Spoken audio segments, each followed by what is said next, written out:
Thank you, my friends.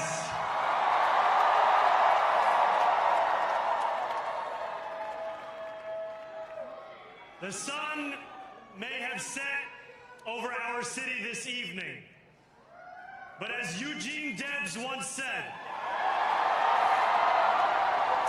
I can see the dawn of a better day for humanity. For as long as we can remember, the working people of New York have been told by the wealthy and the well-connected that power does not belong in their hands. Fingers bruised from lifting boxes on the warehouse floor, palms calloused from delivery bike handlebars, knuckles scarred with kitchen burns. These are not hands that have been allowed to hold power. And yet, over the last 12 months, you have dared to reach for something greater. Tonight, against all odds, we have grasped it. The future is in our hands. My friends, we have toppled a political dynasty.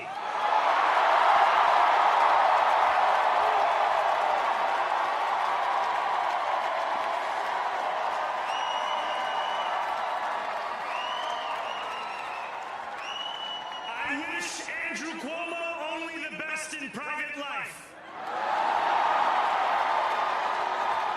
But let tonight be the final time I utter his name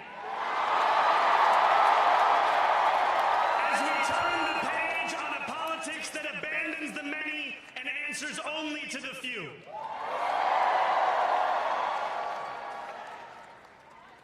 New York, tonight you have delivered a mandate for change. A mandate for a new kind of politics.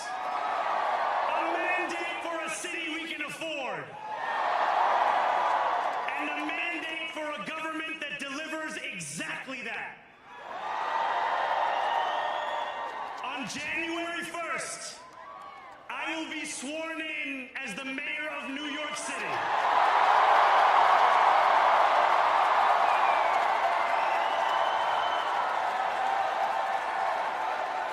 And that is because of you. So before I say anything else, I must say this. Thank you.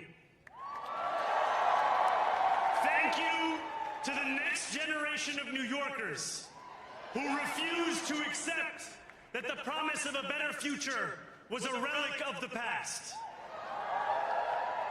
You showed that when politics speaks to you without condescension, we can usher in a new era of leadership. We will fight for you because we are you. Or as we say on Steinway, ana minkum wa ilaykum.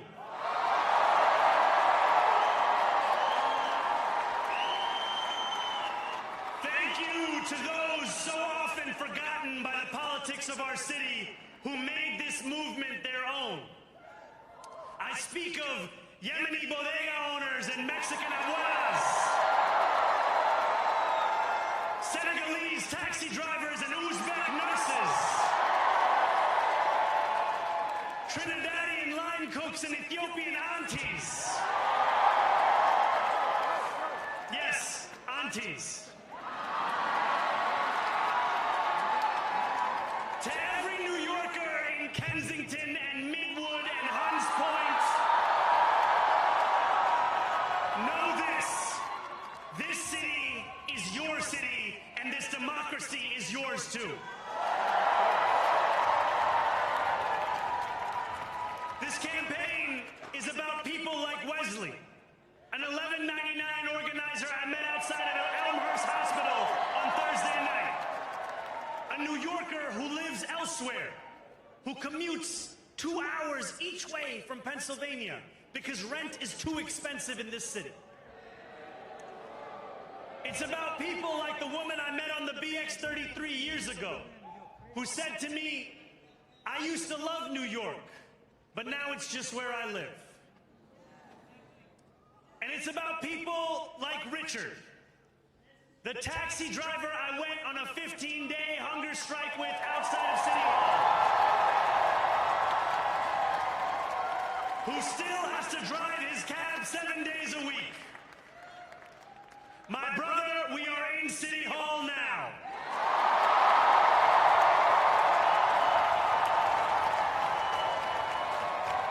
This victory is for all of them. And it's for all of you. The more than 100,000 volunteers who built this campaign into an unstoppable force. Because of you, we will make this city one that working people can love and live in again.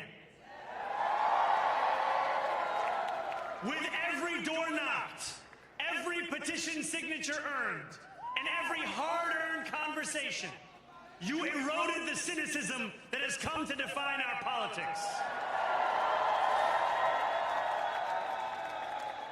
Now, I know that I have asked for much from you over this last year. Time and again, you have answered my calls. But I have one final request. New York City, breathe this moment in. We have held our breath for longer than we know. We have held it in anticipation of defeat. Held it because the air has been knocked out of our lungs too many times to count. Held it because we cannot afford to exhale. Thanks to all of those who sacrificed so much, we are breathing in the air of a city that has been reborn.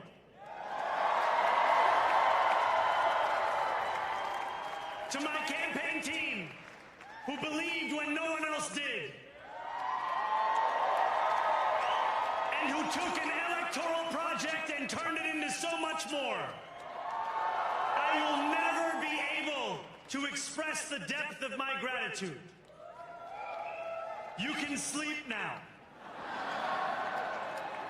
To my parents, Mama and Baba, you have made me into the man I am today. I am so proud to be your son. And to my incredible wife, Rama,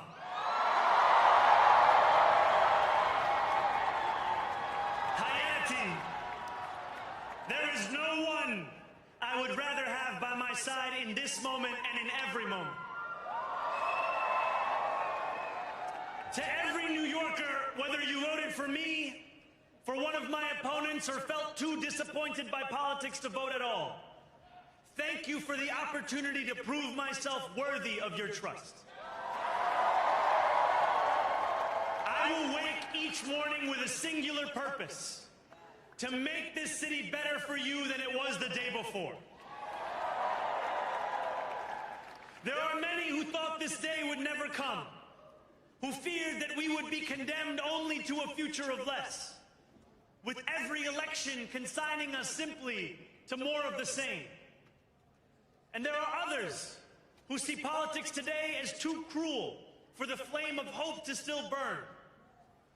New York, we have answered those fears. Tonight we have spoken in a clear voice. Hope is alive. Hope is a decision that tens of thousands of New Yorkers made day after day, volunteer shift after volunteer shift, despite attack ad after attack ad. More than 1 million of us stood in our churches, in gymnasiums, in community centers, as we filled in the ledger of democracy. And while we cast our ballots alone, we chose hope together. Hope over tyranny. Hope over big money and small ideas. Hope over despair. We won because New Yorkers allowed themselves to hope that the impossible could be made possible. And we won because we insisted that no longer would politics be something that is done to us. Now it is something that we do.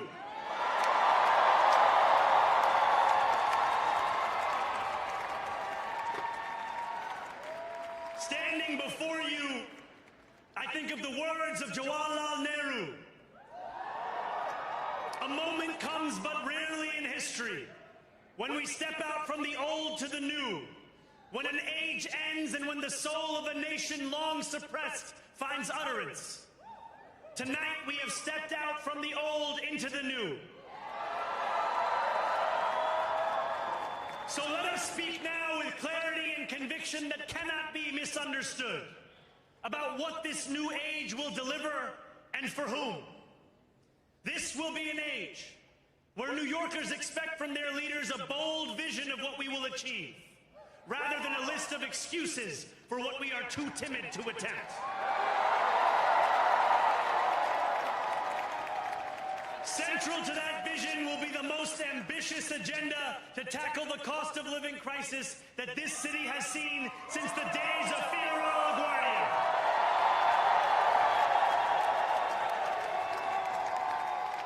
An agenda that will freeze the rents for more than 2 million rent-stabilized tenants. Make buses fast and free. And deliver universal child care across our city.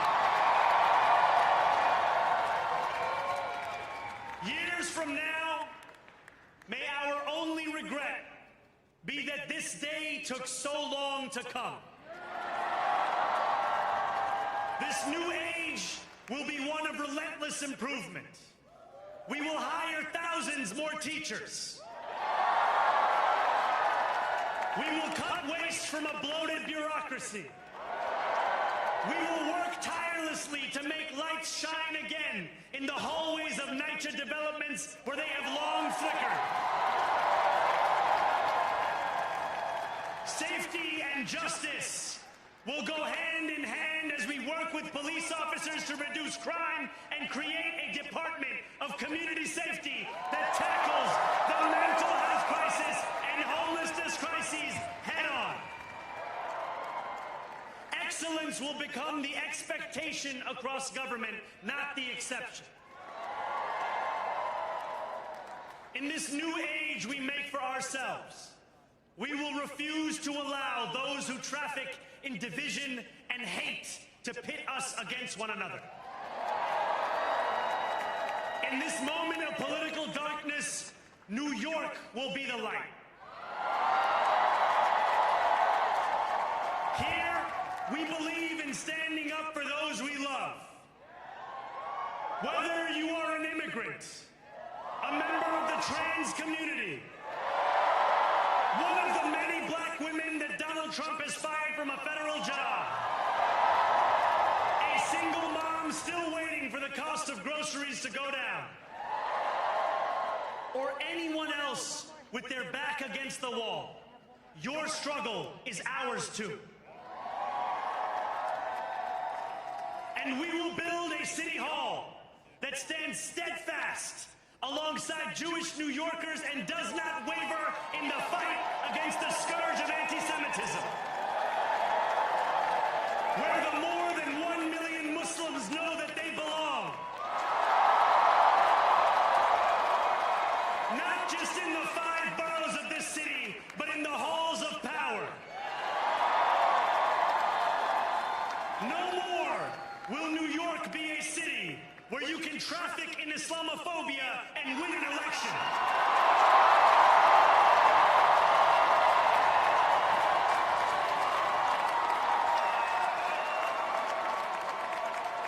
This new age will be defined by a competence and a compassion that have too long been placed at odds with one another. We will prove that there is no problem too large for government to solve and no concern too small for it to care about. For years, those in City Hall have only helped those who can help them. But on January 1st, we will usher in a city government that helps everyone. Now, I know that many have heard our message only through the prism of misinformation. Tens of millions of dollars have been spent to redefine reality and to convince our neighbors that this new age is something that should frighten them. As has so often occurred, the billionaire class has sought to convince those making $30 an hour that their enemies are those earning $20 an hour. They want the people to fight amongst ourselves so that we remain distracted from the work of remaking a long broken system.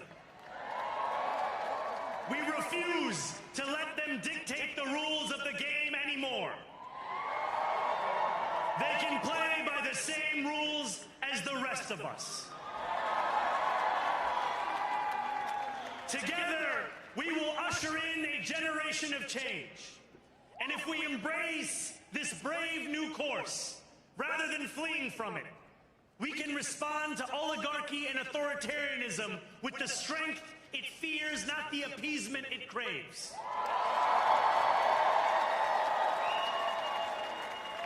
After all, if anyone can show a nation betrayed by Donald Trump how to defeat him, it is the city that gave rise to him.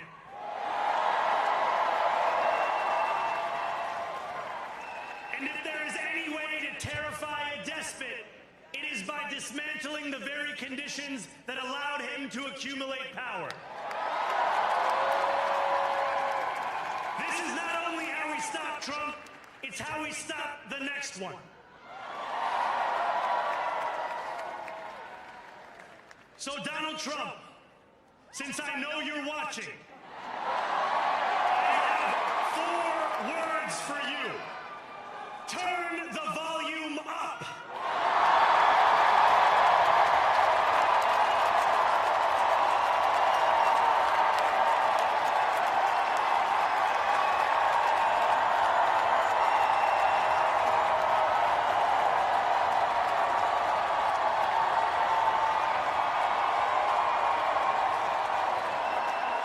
We will hold bad landlords to account because the Donald Trumps of our city have grown far too comfortable taking advantage of their tenants. We will put an end to the culture of corruption that has allowed billionaires like Trump to evade taxation and exploit tax breaks. We will stand alongside unions and expand labor protections because we know, just as Donald Trump does, that when working people have ironclad rights, the bosses who seek to extort them become very small indeed. New York will remain a city of immigrants, a city built by immigrants, powered by immigrants, and as of tonight, led by an immigrant.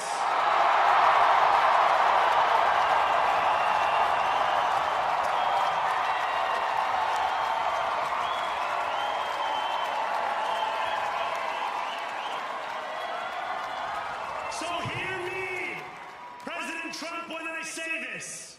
To get to any of us, you will have to get through all of us.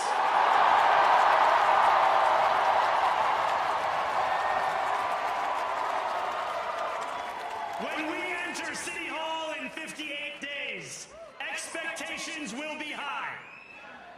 We will meet them.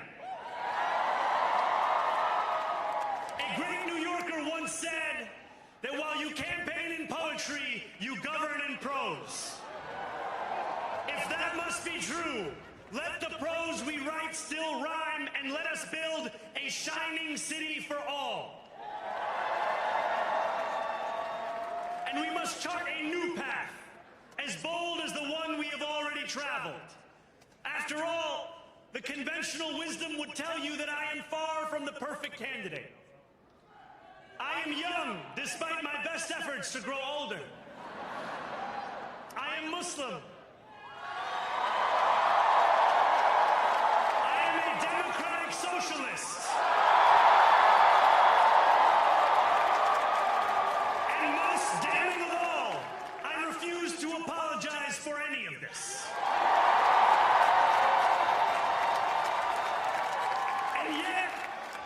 tonight teaches us anything, it is that convention has held us back. We have bowed at the altar of caution, and we have paid a mighty price. Too many working people cannot recognize themselves in our party. And too many among us have turned to the right for answers to why they've been left behind. We will leave mediocrity in our past. No longer will we have to open a history book for proof that Democrats can dare to be great.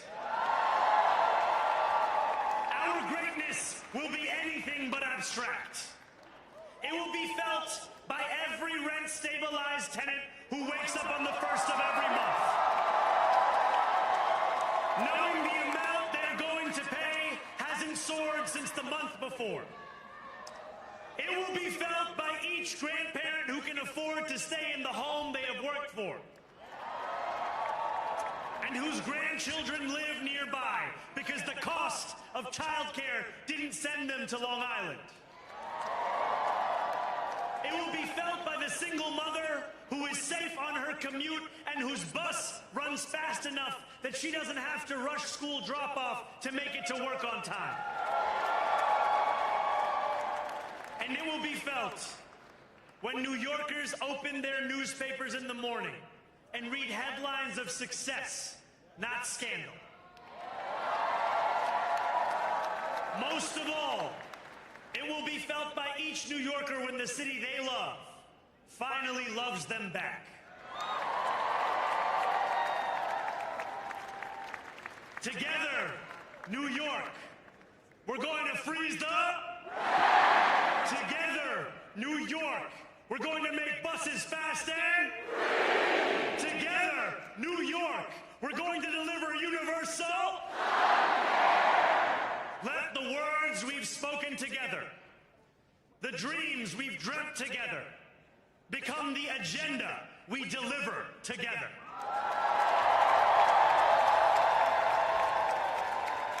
New York, this power, it's yours. This city belongs to you. Thank you.